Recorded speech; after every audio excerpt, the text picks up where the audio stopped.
দিনটা ছিল আমার পুপলি সোনার অন্নপ্রাশনের দিন। মেয়েটা কত বড় হয়ে গেল না দেখতে দেখতে। আহা, আমি আর আমার মিশা মুখার্জি আর আমার পুপলি সোনা কত সুন্দর লাগছে না তিনজনকে। দেন ওর গায়ে হলুদ হয়ে যাওয়ার পর ও ভাত খাওয়ার জন্য রেডি হয়েছিল। কি মিষ্টি লাগছে, একবারে ছোট্ট লাল টুকটুকে বউ আমাদের। তারপর পায়েস খাওয়াচ্ছিল দুই মামা মিলে। ও প্রথম স্বাদ পেয়েছে পায়েসের। চেটে চেটে খাচ্ছে দেখো পায়েসটাকে। দুই হিরো মামা বলে কথা, তাই না?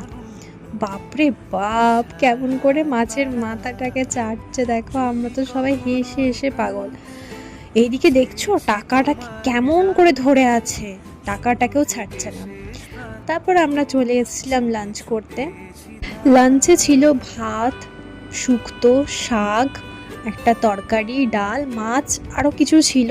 তারপর আমি সন্ধ্যাবেলাতে রেডি হয়ে গেছিলাম। এই যে আমি আর আমার মিস্টার মুখার্জি। কেমন লাগছে বলো তো আমাদের দুজনকে? আমাদের থিম ছিল পিঙ্ক। তারপর ওদের এন্ট্রি হলো। পুপলি সোনা তো একবারে ভয় পেয়ে গেছিল। কেক কাটিং চলছিল। ও দেখছো কেমন করে কাঁদছে।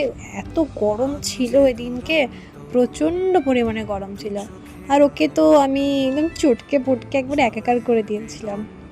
তারপরে ডিনারে চলে এসেছিলাম। ডিনারে এটা ছিল মেনু।